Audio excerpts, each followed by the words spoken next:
नमस्कार प्रिय दर्शक बंधु आपण मानक स्वागत करुच्ची आपण मानक प्रिय प्रोग्राम शब्दभेदी शंकर उपस्थापन मु शंकर ओम शरण। दर्शक बंधु गतकाली थिला बीजेडी प्रतिष्ठा दिवस। ये प्रतिष्ठा दिवस रे पूर्वतन मुख्यमंत्री वर्तमान विरोधी दल नेता तथा बीजेडी सभापति श्री नवीन पट्टनायक महोदय सी जोर देले जे अपप्रचार को रोकंतु। बीजेडी आगामी 100 वर्ष पर्यंत ओडिशार रहिबो, ओडिशा लोकों पई अछि। 100 वर्ष कहीं आज्ञा आपण कहि दियंतु जते दिन पर्यंत सूर्य चंद्र अछंती सेते दिन पर्यंत बीजेडी रहिबो।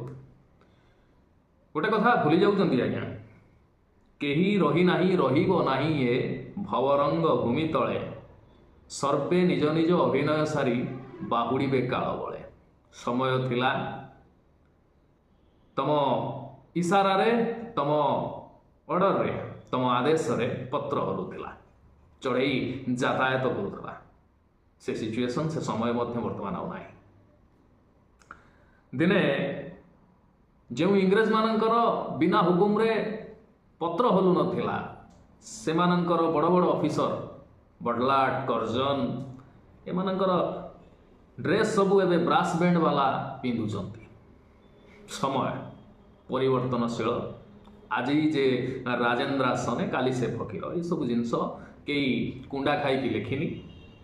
निहाती जड़े परिपक्व मनीष ही एक कथा लिखि थाए बा कहि थाए।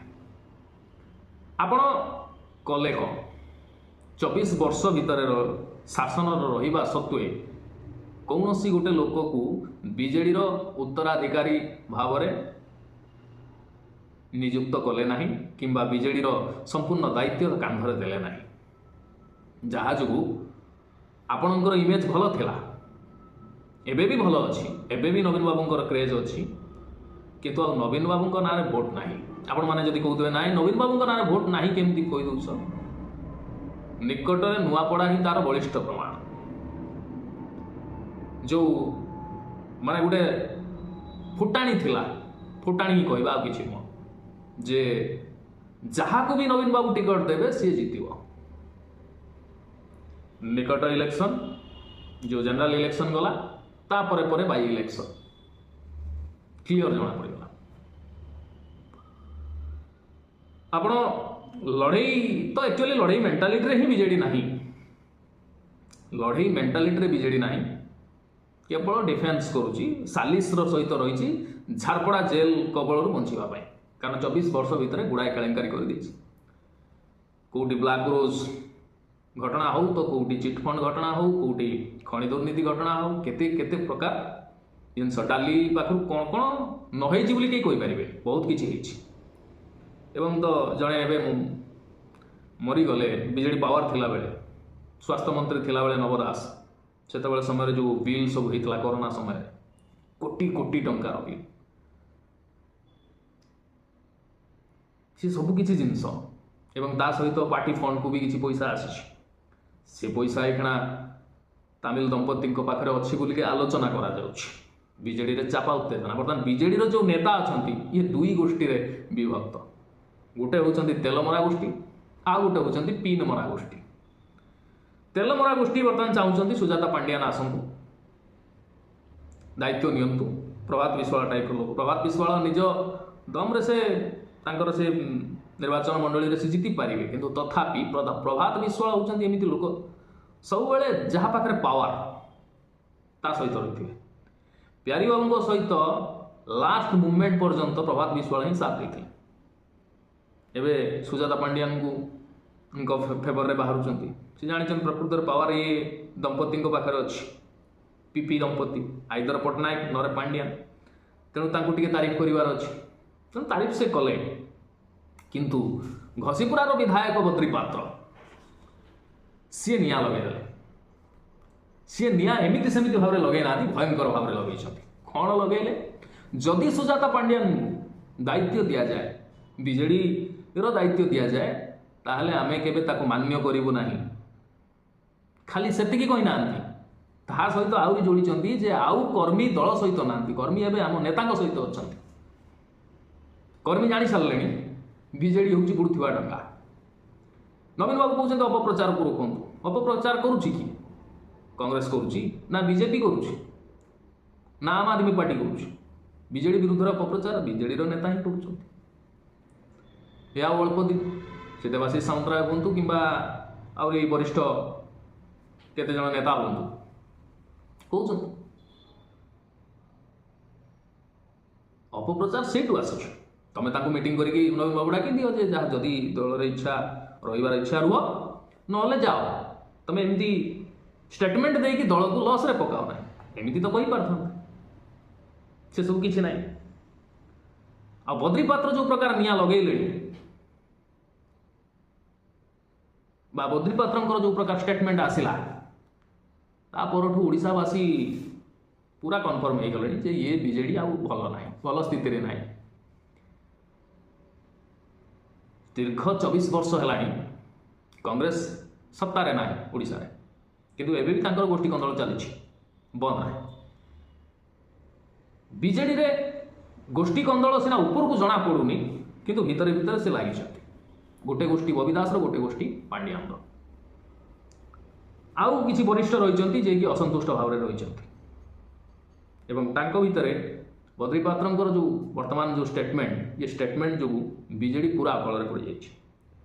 ଯେତେବେଳେ ବଦ୍ରିପାତ୍ରଙ୍କୁ ପଚରାଗଲା ମହାଶୟ 2024 ପରାଜୟ ପାଇଁ କାହାକୁ ଦାୟୀ କରିବେ, ଇନଡାଇରେକ୍ଟଲି ବଦ୍ରିବାବୁ କହିଛନ୍ତି ଯେ ଯେଉଁମାନେ ନିର୍ବାଚନ ପରିଚାଳନା କରୁଥିଲେ ସେଇମାନଙ୍କର ମିସକାଲକୁଲେସନ୍ ହିଁ ପରାଜୟ ପାଇଁ ଦାୟୀ, ନହେଲେ ଆମେ 80-90 ସିଟ୍ ସିଓର ଜିତିଥାନ୍ତୁ।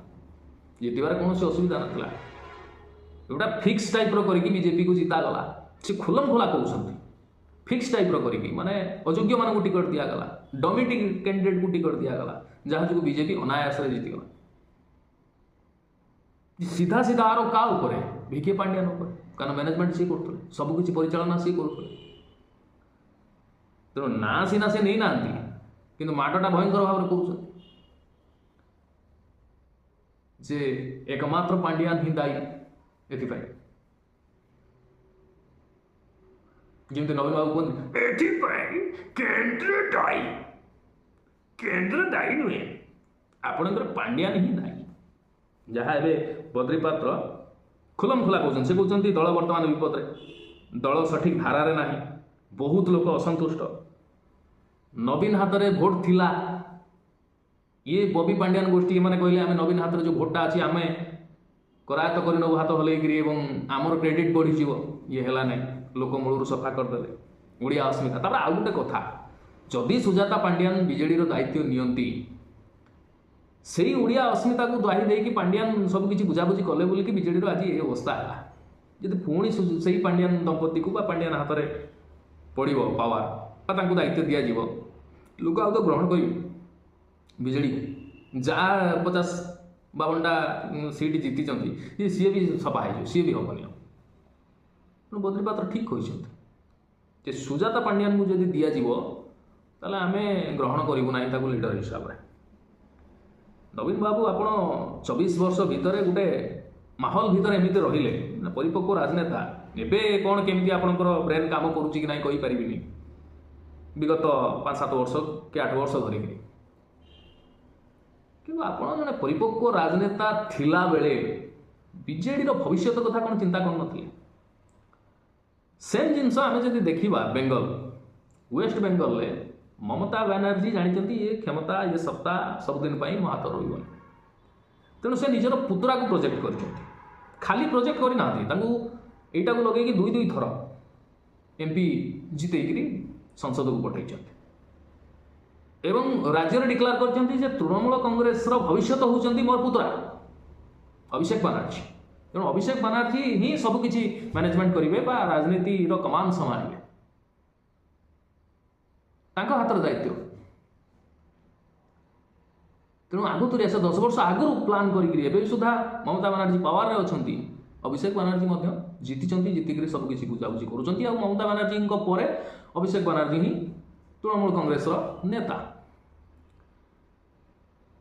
ନବୀନ ବାବୁ 24 ବର୍ଷର ଶାସନ ଭିତରେ ରହିଲା ଭିତରେ ଆପଣ ଗୋଟେ କାହାକୁ ଯୋଗ୍ୟ बोली स्थिर कर पारे उत्तराधिकारी आज ये दुर्दश परिस्थिति बा ये जो माने विकट परिस्थिति रे आपण खाली आंपुड़ी कामुड़ी होउछंती काहा को मु दायित्व देबी किए दायित्व संभाळिबो सुजाता आड़ू ढोलुछंती मु जानिछि आपणकर बा अनेक वरिष्ठ सांबादिक मध्य मत दियंती जे नवीन बाबूंकर सब बेले रजा पुओ पसंद रजा पुओ आ ब्यूरोक्राट्स आईएएस आईपीएस ही माने भारी पसंद आउ बाकी जे ग्रास रूट रू उठिकी जाइकी नेता है सी केयर करते अनांतिनी बा चाहती जदि आईएएस टे कि आईपीएस टे जाइकी पहुँची सी कूटनीति पाइगला भाया भावती नवीन बाबू और जदि कौन गोटे रजा पुओ जा पहुँची ओह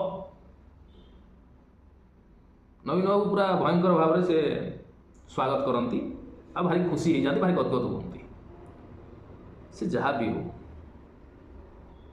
सबकि जिनस गोटे समय सीमा थाए आ समय काल पारे गला परे आउ अंडाड़े भी मिलबनी नेड़ी गुड़ थे कौणी की बोही गला परे जिते जहाँ कले भी आउ किछि लाभ हेनी